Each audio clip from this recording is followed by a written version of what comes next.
Merci Isabelle d'être là pour une entrevue pour parler de ton expérience avec MQ Consultation puis de ton parcours entrepreneurial, de tous les hauts et les bas. Et puis, je suis vraiment ravie de t'avoir. Merci de prendre de ton temps.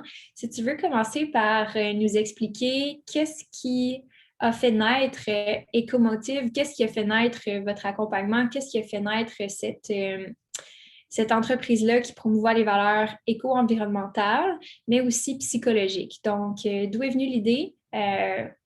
Parle-nous un peu de ton parcours, puis on va commencer comme ça. Oui, ben, je pense que comme beaucoup d'entrepreneurs, j'ai décidé de créer quelque chose que j'aurais moi-même eu besoin.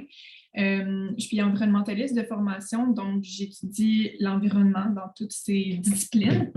Puis, je suis aussi activiste pour le climat, donc je me suis beaucoup impliquée pour faire bouger les choses et je me suis brûlée à plusieurs reprises. Puis, je réalisais que les gens autour de moi avaient aussi besoin de support comme moi et ce n'était pas quelque chose qui était disponible. Je savais que ça existait ailleurs, comme en Europe, aux États-Unis, mais il n'y avait rien vraiment qui existait ici au Québec. Je me suis dit, ben, je vais me lancer, mais j'avais zéro compétence entrepreneuriale, même si je suis quelqu'un de très ambitieux. C'est ça, j'avais vraiment besoin de connaissances pour me lancer parce que même si je sais qu'il y a un besoin, c'est toute une game, l'entrepreneuriat. Fait que j'avais besoin de support par rapport à ça pour pouvoir supporter les gens. Voilà. Ouais. Puis, parle-nous de ton parcours, peut-être plus comment que c'est arrivé à l'étape où est-ce que tu es en ce moment. Donc là, on a appris à se connaître, tu étais dans tes débuts quand même de l'entreprise, tu avais en place une structure, tu avais en place une idée, une offre. Donc, parle-nous du parcours que tu as parcouru à partir du moment où tu t'es lancé jusqu'à ce qu'on apprenne à se connaître, puis qu'est-ce que tu avais de services comme revenu peut-être, ou à quoi ressemblait ton entreprise du départ jusqu'au moment où on se rencontre il y a à peu près un an. OK. Je pense que dans ce temps-là, puis c'est drôle parce que je le suis encore, mais ça s'est amélioré. J'étais très éparpillée. Hein? J'avais comme 4-5 offres. Puis je me souviens, dès que j'ai comme pris l'appel avec vous, une des premières choses que vous m'avez dit, c'est il y a trop d'offres. C'est trop compliqué, on va simplifier ça. Puis, puis c'est ça, tu sais, j'étais comme très enthousiaste. J'étais comme, OK, là, je sens qu'il y a ça comme besoin. Puis je voulais comme répondre à tout en même temps. Euh, fait que vraiment, je pense que c'est ça. On avait eu quand même beaucoup, dès notre début, là, on a eu une grosse couverture médiatique et qu'on a eu beaucoup de demandes. Puis on faisait juste comme répondre sans avoir de vision, sans avoir de direction, sans structure. Fait que rapidement, ben, je me suis dit, hey, si c'est pour être de même, laisse faire. Là, je vais plus me brûler que j'étais. Fait que, ouais, vous êtes arrivé au bon moment. Fait que là, il y avait comme plusieurs offres, il y avait quand même une belle présence. Fait que tu avais déjà démarré tes activités, tu avais un revenu, mais tu voulais augmenter tes revenus sans te dire, oh my God, ça va-tu être encore plus intense que ça quand je vais augmenter mes revenus? Je ne serais pas capable de gérer ça. Donc, à partir du moment qu'on a commencé à travailler ensemble, je sais que une des choses que tu m'as mentionné, c'était vraiment la simplification, tu sais, de simplifier ton entreprise au maximum pour t'aider à avoir plus de résultats. Quelles sont les autres choses qui ont changé pour toi, tant au terme de ta structure, de tes systèmes, que de tes finances, que de ton marketing? Qu'est-ce qui a été les prochaines étapes dans le parcours MQ2 pour toi quand on l'a fait ensemble? Je dirais que, ben, c'est ça. Premièrement, on a structuré l'offre. Maintenant, j'ai une offre qui peut se personnaliser, disons, à mes différents clients, mais c'est une affaire. Fait que déjà là, beaucoup plus simple, beaucoup plus facile à gérer. Mais ce que j'ai aussi beaucoup travaillé, c'est moi, ma structure. Je prenais jamais de congé avant de par mon, mon problème avec la performance et tout. J'ai comme dû tout reconditionner ça. Puis, tu sais, on se souvient, hein, je suis tombée très malade pendant MQ2. J'ai eu une mononucléose, puis je pense que j'avais eu besoin de ça parce que, tu sais, je continuais un petit peu à aller au coaching, puis tu sais, ce que tu me disais, c'est ralentis, tu sais, arrête, c'est comme, ça sert à rien, tu sais. Puis je pense que ça, Puis ça, je l'ai vraiment bien tenu. Tu sais, je prends des longs week-ends. Je prends vraiment le temps aussi de travailler sur la business et non juste être le nez collé sur les opérations. Ouais. Ça, pour vrai, ça change tout. Ça a l'air de rien, là, mais ça change tout. Fait que j'ai beaucoup travaillé ça. Puis ça, je pense que c'est c'est une des forces du programme, c'est que oui, on travaille la business et tout, mais surtout l'entrepreneur. Puis une des choses que j'ai le plus j'applique le plus, en fait, c'est tu es la ressource la plus importante de ton entreprise.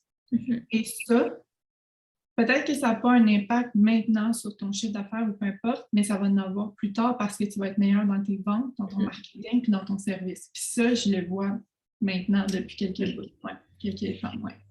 C'est fou parce que c'est vraiment quelque chose qui donne. Ça ne va pas donner des résultats flashy sur les premières semaines, les premiers mois, mais quand tu intègres ça dans ton entreprise, puis tu y réfléchis, puis tu agis comme ça dans chaque étape de ta business, ton temps a plus de valeur. Donc, tu focuses ton énergie sur des choses qui ont plus de valeur. Ton argent est important, mais tu accordes plus d'importance à ton temps puis au développement de toi que tout le reste. Donc, ça a un impact, c'est sûr, sur le plus long terme, puis sur ta santé, parce que c'est la longévité aussi de ton entreprise qui a un impact. C'est pas nécessairement à quelle vitesse tu vas t'y rendre, mais c'est combien de temps tu vas durer, puis combien de temps tu vas être capable de faire ta croissance de façon exponentielle. Puis quand tu me parlais de vision, c'est exactement ça que j'ai en tête. Quand tu es capable de miser sur l'entrepreneur, tu es capable de miser sur la visionnaire de l'entreprise, puis c'est ce que l'entreprise a le plus besoin pour pouvoir faire la croissance essentiellement.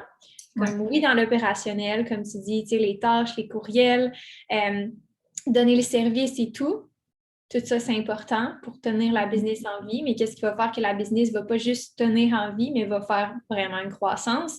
C'est cette capacité-là de, OK, je me concentre sur moi, qu'est-ce que j'ai besoin pour bien diriger ma business pour être en mesure de faire les avancements. Et puis, je pense que tu as bien fait le shift, puis tu as bien fait les reframes, les reconstructions mentales de tes anciennes habitudes vers des nouvelles habitudes qui sont beaucoup plus durables et qui sont beaucoup plus axées vers une croissance qui est performante et pas dans la performance, comme tu l'as bien dit. Il y a comme une grosse différence, right, entre être dans la performance et avoir une croissance performante. Il y a une des options qui est toi qui est performante tout le temps, qui est dans la performance, puis il y a toi qui est détaché de l'entreprise, puis l'entreprise est performante, mais toi, tu n'es pas dans la performance. Oui, très belle nuance à faire, puis ça m'a pris longtemps avant de comprendre, tu sais. Puis ça a plus de sens aussi avec ce que je fais comme travail, tu sais. C'est ce que j'enseigne, entre autres, pas exactement ça, là, mais c'est entre autres ce que j'enseigne. Fait que ça avait juste plus de sens que j'incarne pas ce que je fais, tu sais, puis on a souvent parlé, donc, ouais. Puis en termes de système et structure, qu'est-ce qu'on a réussi à mettre en place qui t'ont aidé à avoir plus de résultats dans ton entreprise puis plus de facilité dans ton entreprise? Mon Dieu, ben juste au niveau des apps, Asana, tout ça, Slack, c'est fou comment ça m'aide à comme voir la vue d'ensemble de tout ce qui se passe. Tu dis souvent comme là, c'est fini là, les post-it partout, puis tu sais, avoir genre 1 million de calendriers. Là, c'est à une place, puis c'est clair. Puis ouais, je pense que ça, puis tu sais, c'est vraiment comment je vois les systèmes, c'est vraiment quelque chose qui te supporte. Fait que quand ça va moins bien, ben, le système, il travaille encore. Fait c'est vraiment dur à expliquer, c'est quelque chose qui se ressent là, plus. Mais c'est sûr que ça prend du temps à mettre en place. Puis au début, j'étais comme, j'ai pas le temps de faire ça. Là, mais non, il faut prendre le temps pour vrai. Là. Puis maintenant, je me mets des blocs dans mon horaire je travaille sur mes systèmes, puis les améliore en continu. Puis ça fait la grosse différence parce qu'effectivement, quand tu tombes malade, whatever, quelqu'un de ton équipe n'est pas là, il faut qu'il y ait quelque chose qui te soutienne. Vraiment, ouais.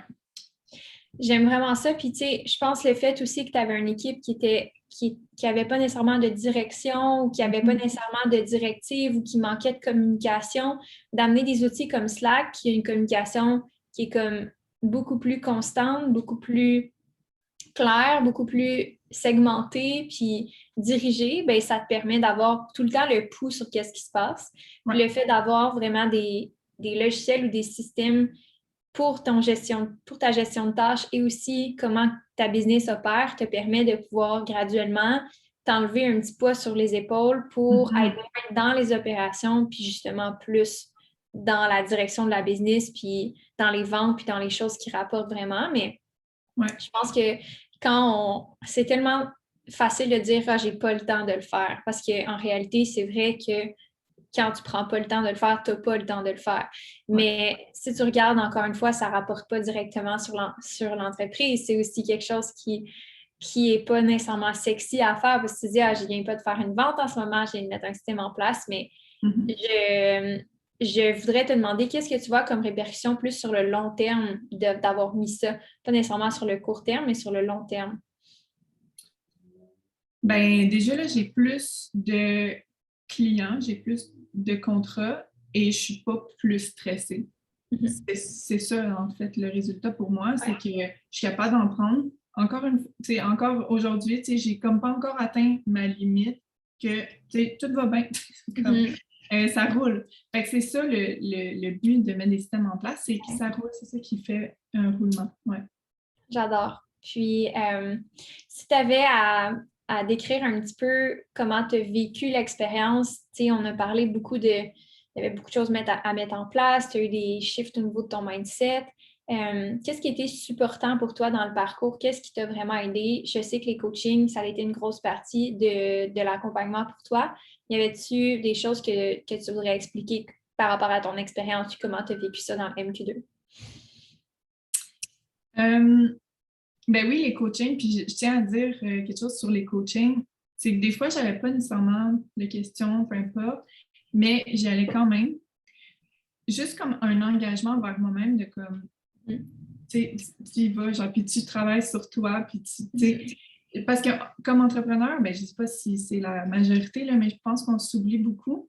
Puis, ce qui est intéressant avec les coachings, c'est que oui, tu veux améliorer ton entreprise, mais en même temps, c'est un moment pour toi.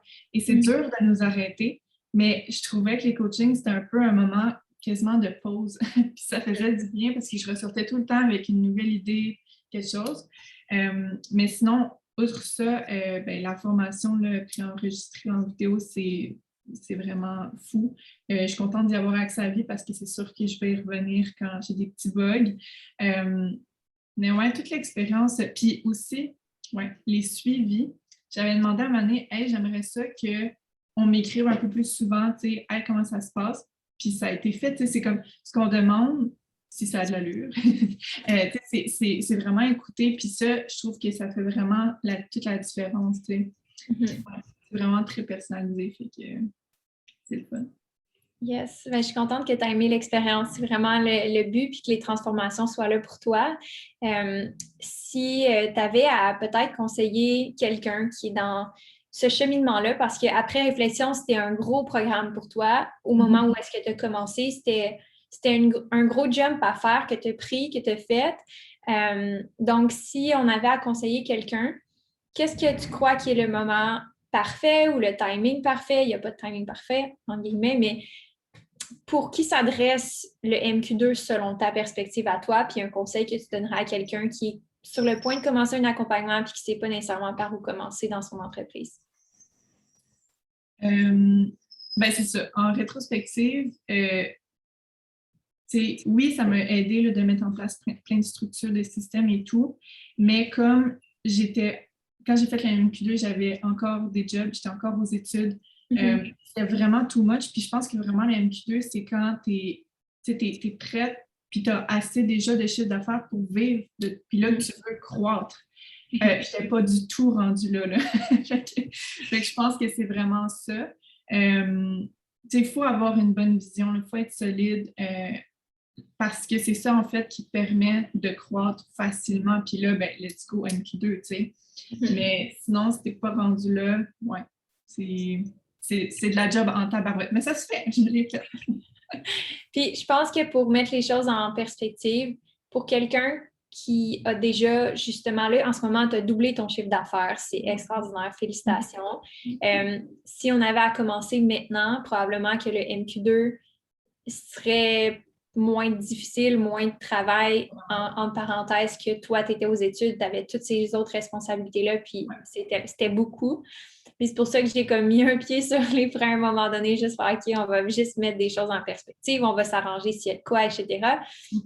Mais je pense que en voyant la croissance que tu as eue, que tu as doublé le chiffre d'affaires, ça a quand même eu un impact positif, même si tu as comme poussé un petit peu tes limites par rapport à qu'est-ce que tu avais comme temps.